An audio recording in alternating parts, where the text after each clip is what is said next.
Praise the Lord. கர்த்தருடைய பரிசுத்த நாமத்துக்கு மகிமை உண்டாவதாக. இந்த வியாழக்கிழமை காலையிலே உங்களை சந்திப்பதில் மிகுந்த சந்தோஷம். இந்த நாளுடைய தியானத்துக்காக ஒரு வேத பகுதி வாசிப்போம். கர்த்தராகிய இயேசு கிறிஸ்து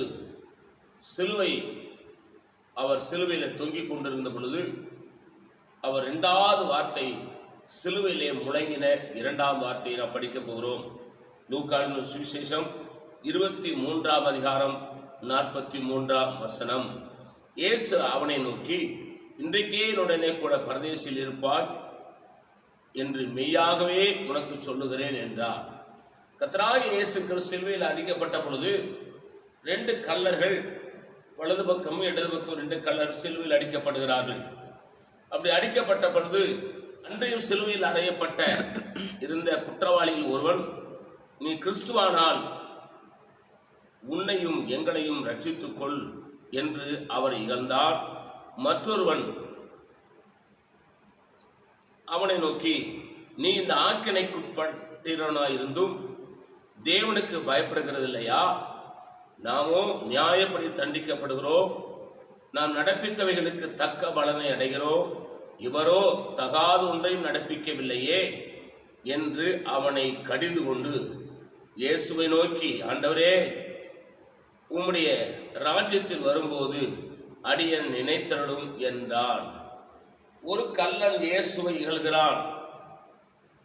நீ தேவனுடைய குமாரனா இருந்தால் உன்னையும் ரட்சித்துக்கொள், என்னையும் ரட்சித்துக்கொள் என்று சொல்றான். இன்னொரு கள்ளன், நீனும் நானும் நியாயப்படி தண்டிக்கப்படுகிறோம், ஆனால் இவரோ ஒரு குற்றமும் செய்யவில்லை என்று சொல்லி அவனை கடிந்து கொள்கிறான். கடிந்து கொண்டு இயேசுவை நோக்கி, ஆண்டவரே, உம்முடைய ராஜ்யத்தில் வரும்போது என்னை நினைத்தருளும் என்று சொல்லி அவன் சிலுவையிலே தொங்கிக் கொண்டிருக்கிற இயேசுவை நோக்கி விண்ணப்பம் பண்ணுகிறான். அப்பொழுது எம்பெருமானாகிய இயேசு சொல்லுகிறார், இன்றைக்கே என்னோடு கூட பரதேசியில் இருப்பாய் என்று அங்கே கர்த்தருடைய வார்த்தை சொல்லப்பட்டிருக்கிறது. இந்த வார்த்தைக்கு பெயர் என்னன்னு சொன்னால் ரட்சிப்பின் வார்த்தை. சிலுவையிலையும் அவர் கோர பாடுகளை சுமந்து கொண்டு சிலுவையிலே தொங்கிக் கொண்டிருக்கும் பொழுதும் அவரை நோக்கி விண்ணப்பம் பண்ணின கல்லனையும் ரட்சிக்க வல்லமையுடையவராயிருக்கிறார். அல்லேலூயா.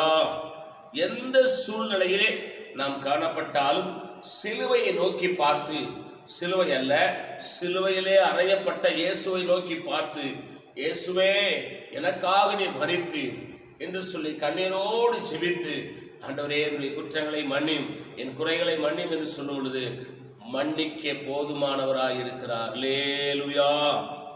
இப்படி ஒரு தெய்வத்தை இந்த பூமியிலே நீங்கள் பார்க்கவே முடியாது. அவ்வளவு இரக்கமுள்ள தெய்வம். ஒருவன் இகழ்கிறான், இகழ்கிறவனை இன்னொருவன் கடிந்து கொள்கிறான், கடிந்து கொண்டு சிலுவையிலையும் பாருங்க, அவரே மரிக்க போகிறார், அவர் தனக்கு வழிகாட்டுவார் என்று சொல்லி விசுவாசத்தோடு அவரை நோக்கி, உம்முடைய ராஜ்யத்தில் நீர் வரும்போது அடியேன நினைத்தருளும். அப்ப கர்த்தராகிய இயேசு திரும்ப வருவார், அவருடைய ராஜ்யத்தை ஸ்தாபிப்பார் என்பதை இன்னொரு கள்ளன் சரியாய் விளங்கியிருந்தான். அதை கேட்டவுடனே இயேசு என்ன சொல்றார்? இன்றைக்கே என்னோடு கூட பரதேசில் இருப்பார். அல்லேலூயா. அப்ப ஆண்டவர் கல்லனை மன்னிக்கிறார். இந்த காலை வேளையிலே பாடுகளின் நாட்களிலே வந்திருக்கிற நாம்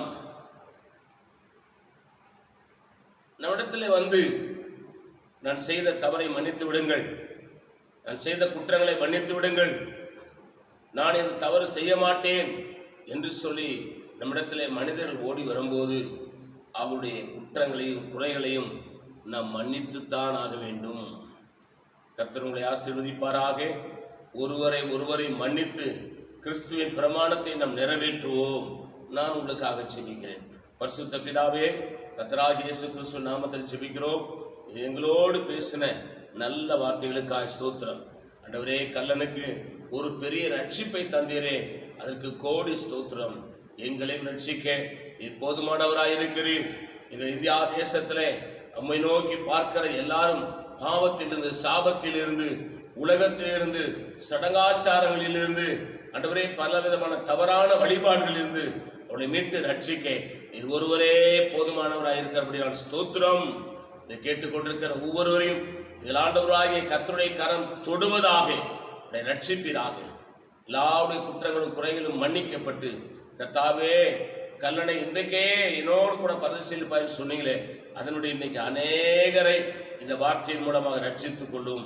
இயேசுவின் நாமத்தில் வேண்டிக் கொள்கிறோம் பிதாவே, ஆமேன். God bless you. கர்த்தர் உங்களை ஆசீர்வதிப்பாராக.